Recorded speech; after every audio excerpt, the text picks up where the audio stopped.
So about a year ago, there was a podcast series that came out called Questioning Christianity. And in it, author and pastor Tim Keller did a series of 7 talks with follow-up Q&A sessions with a live audience recorded in New York City at Redeemer Church. And there's a number of things, I just kind of wanted to say at the outset, there's a number of things that we'll consider this morning that are indebted to Keller and some of his insights specifically on his talk Injustice in that series. Justice, not injustice, his talk on justice. And whether you've ever listened to Tim Keller, or you've maybe never heard of him, or maybe you've read everything that he's ever done, this is perhaps like one of my favorite things that he has ever produced. It's a fantastic resource for you or for anyone you know that is really interested in considering Christianity and thinking about how is it that Christianity perhaps makes best sense of our world and our experience in the world. This morning, our text, which hopefully you appreciated how short it was. I think I win the prize for the shortest Deuteronomy text in this entire series.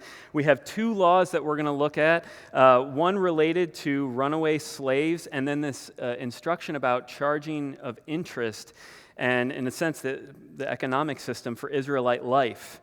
And these laws, along with others in this larger section of Deuteronomy chapter 23 and 24, I would argue is a window into this larger question of what do we owe another human being? So, what do we owe each other? What do we owe another person? What we're talking about is human rights. Most, if not perhaps all the people that we, do life with, people in our neighborhoods, people in our schools, people in our workplaces, assume that human beings have certain rights. It's kind of just like an of course.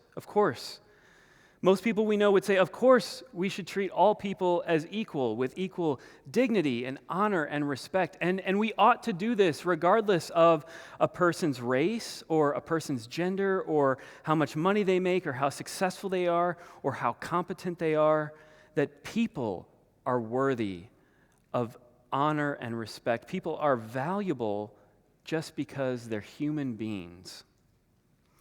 3 things that I want us to think about this morning as we think about this idea of human rights and as we think about our text. The first, why we owe others. Then second, we'll think about these 2 examples of what we owe. And then finally, the unique motivation that the Bible gives us to actually support and do this. So first, why we owe others. If you look at the origin of this idea of human rights, where did this idea come from, you would find that it actually comes from the Bible. Because if you look back into history, this is not how everyone thought. It was not an of course in history until really more recent and modern times. This idea of human rights, it didn't arise in other cultures outside of the influence of the West and where Christianity had a significant influence on the culture. So specifically in that talk on justice that I just mentioned, Keller mentions a few different scholars. So for example, this guy named Larry Siedentop of Oxford University, who has written that it was Christianity that came up with the idea that individuals had rights and that every single individual has equal rights. Or Brian Tierney, who used to teach medieval history at Cornell University, whose work traced the modern notion of human rights back to medieval Christian Europe and their reflections on the Bible.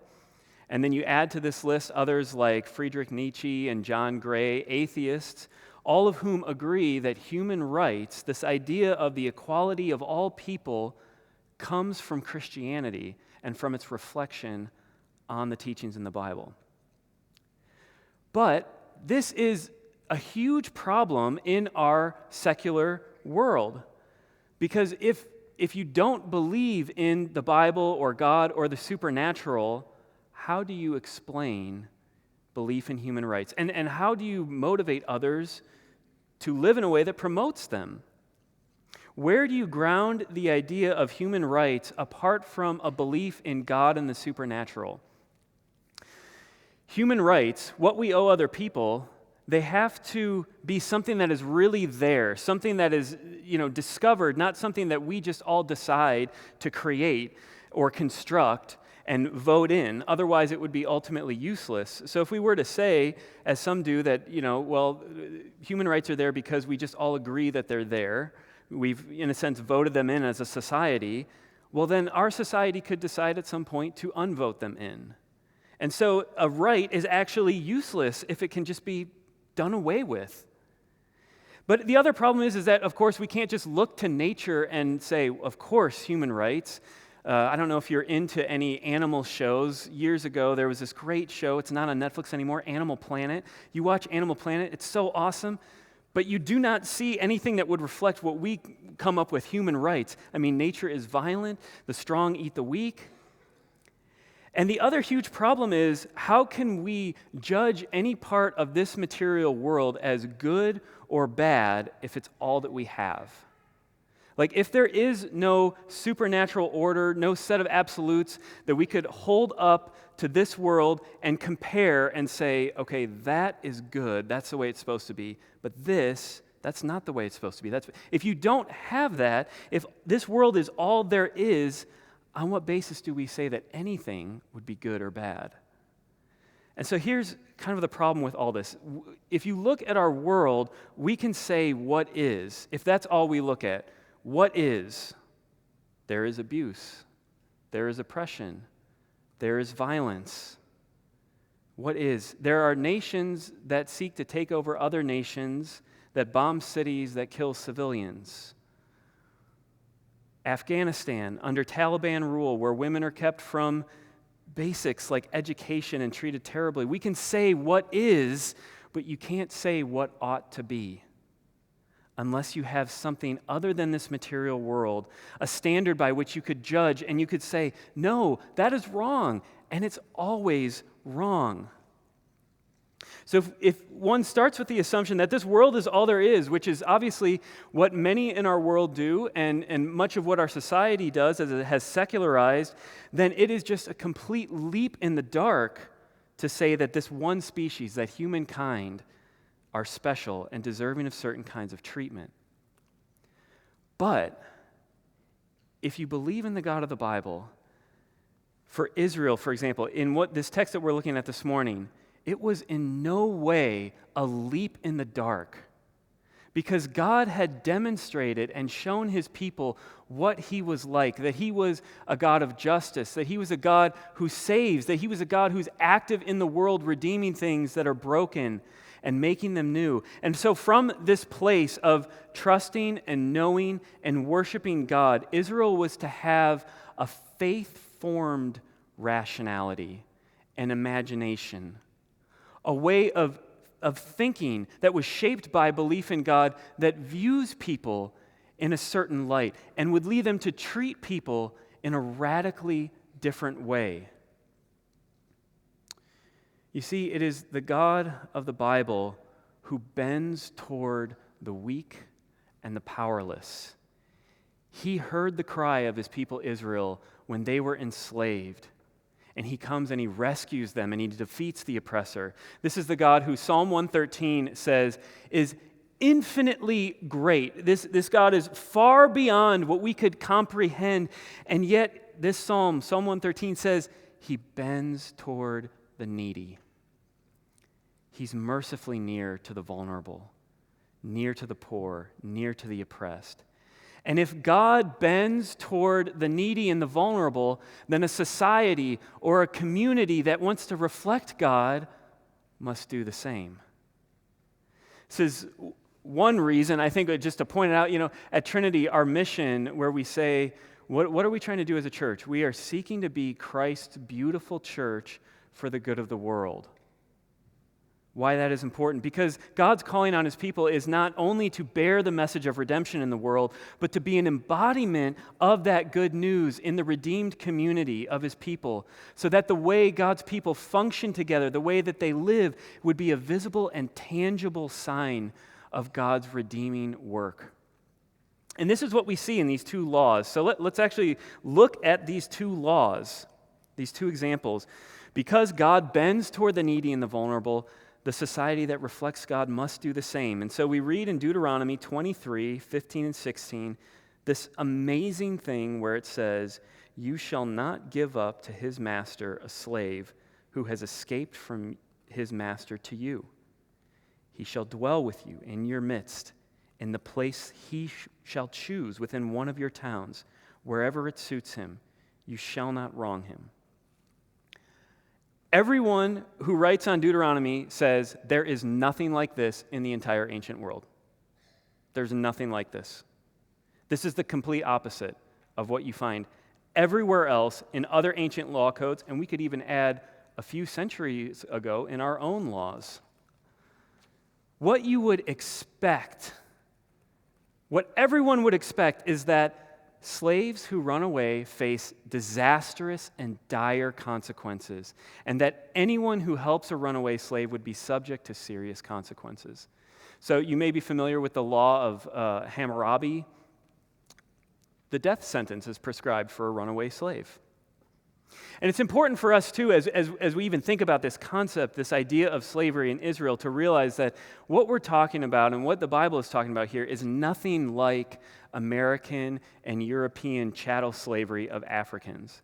Slavery in Israel was not based on race. It was not lifelong. Slaves were to be released on the 7th year. It was more of a form of bankruptcy law. But what is significant to recognize is how this law, it just overturns the way ancient and more recent modern forms of slavery worked, because whether we're talking about Hammurabi or Greco-Roman slavery of the 1st century or African chattel slavery, the rights of the slave owner always take precedent over the slave. The right and the claim of the master is always higher if the slave has any rights whatsoever. They are not equals. The slave is lower in status. Thus, any other form of slavery, the individual slave is subordinated under this larger institution of slavery in just the way that society worked. But that's not what we have here. Here, the rights and needs of a human being, a weak, needy, vulnerable human being, is privileged over that of the master. The need of a human being is given precedent over the institution and the way that society works. And so it doesn't matter whether this runaway slave is an Israelite or whether it's a foreigner who has fled into Israel for refuge, they are to be received. This person who is vulnerable and needy is not to be wronged in any way. They ought to be free to dwell with the rest of God's people. They're not to be patronized or controlled and told, here's where you can go, here's where people like you are allowed to live. They are given freedom to choose where to dwell wherever it suits them. And this last part about the runaway slave choosing where they are to dwell is incredibly significant, because it's saying so much more than just you have to give them freedom of choice. If you've been with us throughout Deuteronomy, let me ask you, listen to this language and think, have I heard this before? Have you heard the language, the place that he shall choose? That should sound familiar. This language occurs 11 times in the book of Deuteronomy, and except here, this is the only other occurrence where this is not the case. The other 10 times, the same person is being referenced, and it's Yahweh. Right? Israel's God, again and again in Deuteronomy, it is said about him, the place that Yahweh your God will choose. Do you see what is going on here? Do you see the significance of this language that is used exclusively about God in Deuteronomy being used of this slave who is seeking to get away from oppression? The logic is you are to let this person choose where they are to dwell. Why? Because they are made in God's image, and they do what God does. This foreigner, this runaway slave who comes across your border, Israel, this person who is vulnerable, who could be used or abused or oppressed, you shall not wrong him. You shall give him the freedom to do what I do, because they are made in my image. And this is how you are to see them. This is how you are to see each other.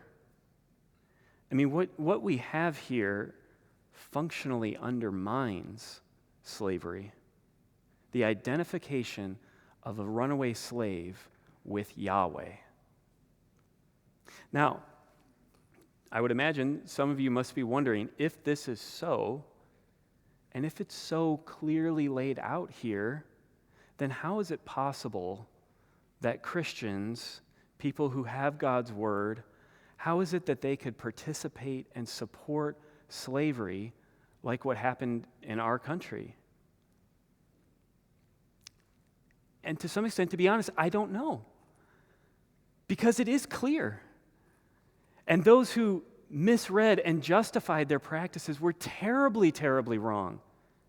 But I think a more helpful answer comes from John Newton. John Newton is probably most well known for writing the hymn Amazing Grace. We sing some of his songs, other songs as well, like the new one we've been doing, Pensive Doubting, Fearful Heart. John Newton wrote that. He lived from 1725 to 1807. He was a pastor in England and a strong voice in the fight to end slavery, the abolition movement in England. But as some of you may know, before he was converted, he was a captain of slave ships. And in his autobiography, Newton writes about when he first became a Christian and how he was at that time a part of the slave trade. And he writes about how, as a new Christian, for a period of time, he continued to participate in the trade and he continued to promote it. And he writes this: "The reader may perhaps wonder, as I now do myself, that knowing the state of this vile traffic, I did not recoil with horror at my own employment as an agent promoting it. Custom, example, and interest blinded my eyes." Think about those three. Custom. This is just how things are. It's just the way the world works. Example.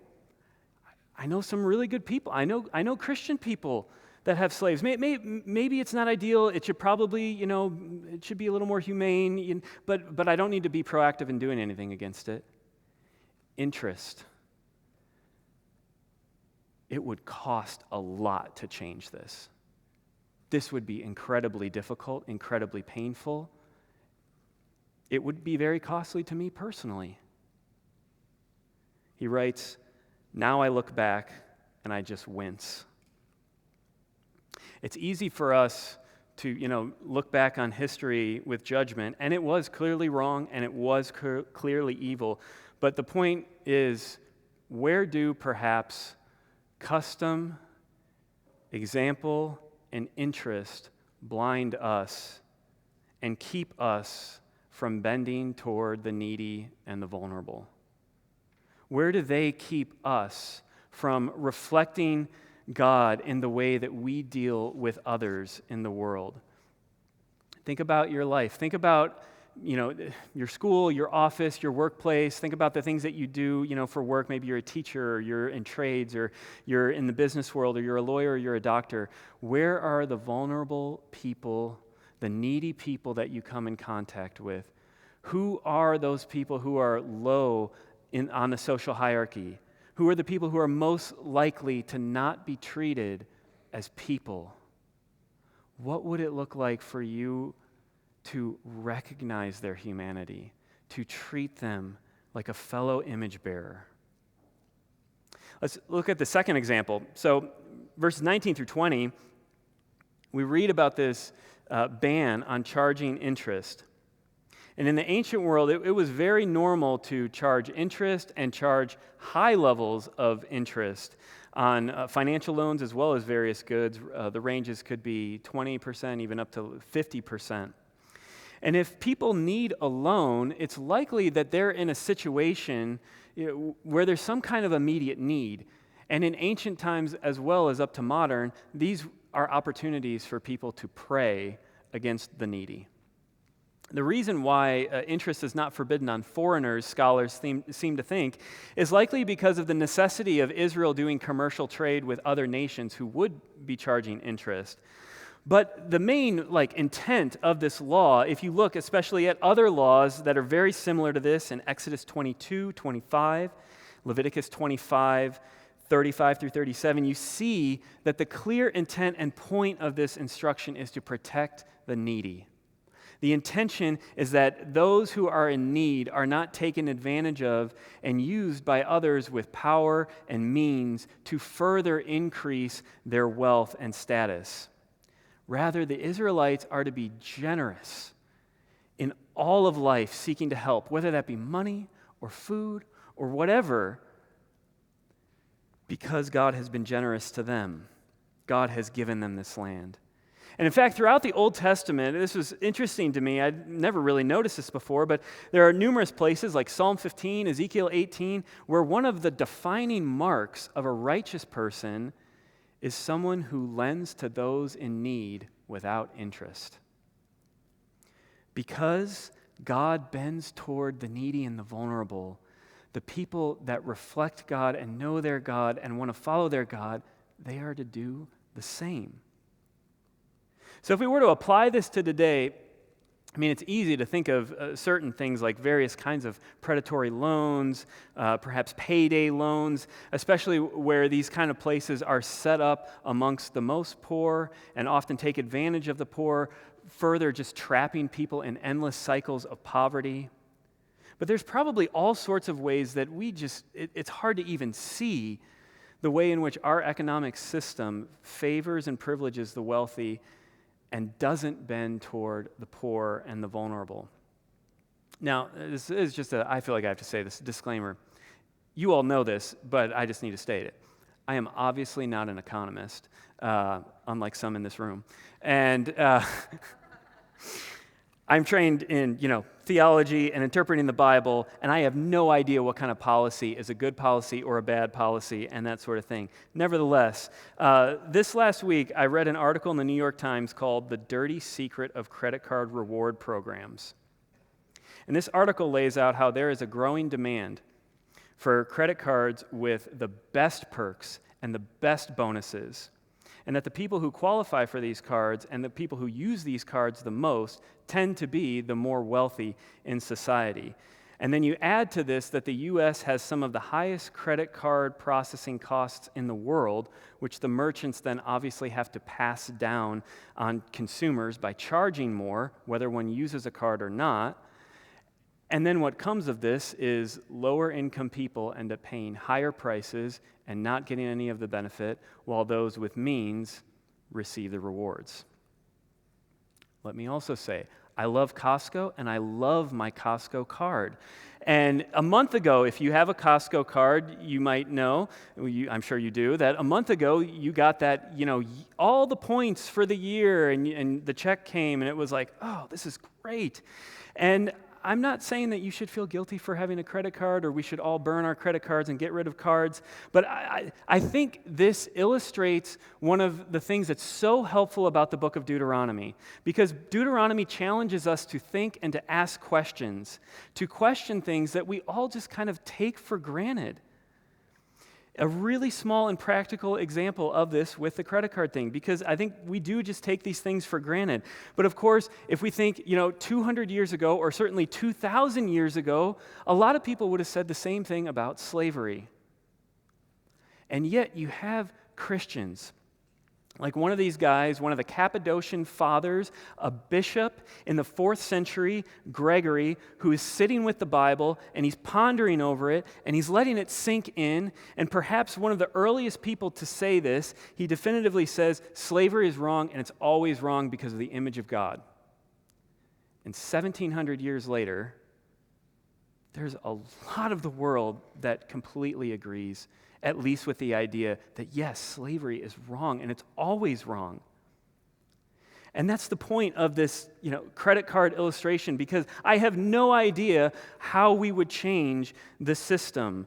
I have no idea the best policy, but the point of this is that maybe we can't do anything about it at this moment, but it's like the seeds of these ideas get planted in us and they start to sprout and they start to grow and they start to question the things in this world that we just kind of assume are the way they are and the way they always will be. And perhaps some of us, some of you who are in high school or going to college or, in your careers and the things that you're doing, you will question these things. You will say, no, that's not the way it should be done. We should do it a different way. We should do it in a way that reflects God.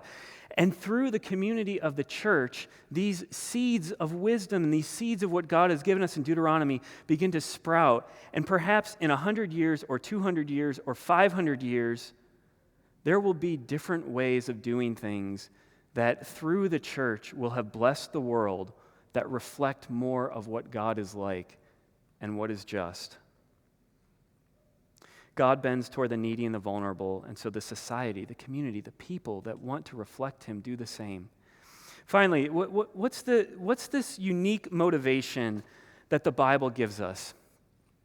This life that we're called to of bending toward the needy and the vulnerable, it's never just some abstract principle or some rule we are to follow. From Israel all the way to us, it is always first, it flows from the lived experience of God's people because God has bent to our need. Remember, the Israelites, they are a nation of runaway slaves.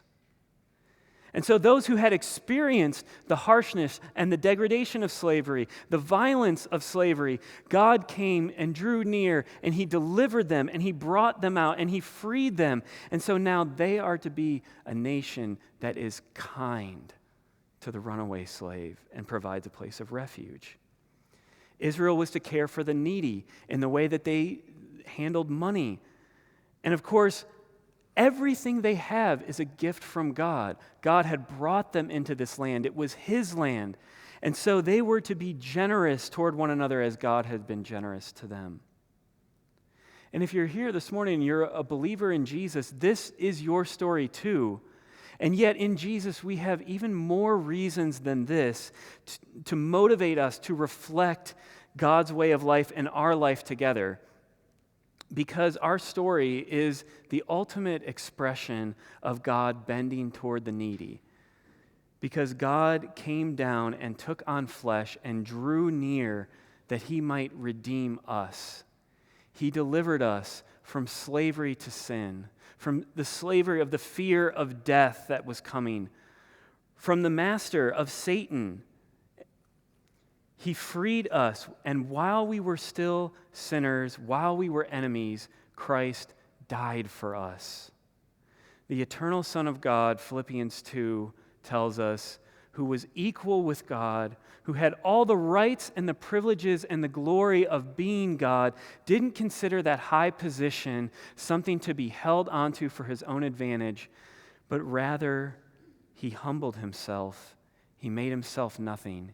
He took the form of a slave, and He died for us to redeem us. If we have eyes to see that, and if we continue to lean into that story, which is our story, as that trickles into our life, as we experience God's grace to us in Jesus, as we hear these things in Deuteronomy, it moves us to be people who want to reflect the grace and mercy of God that has been shown to us.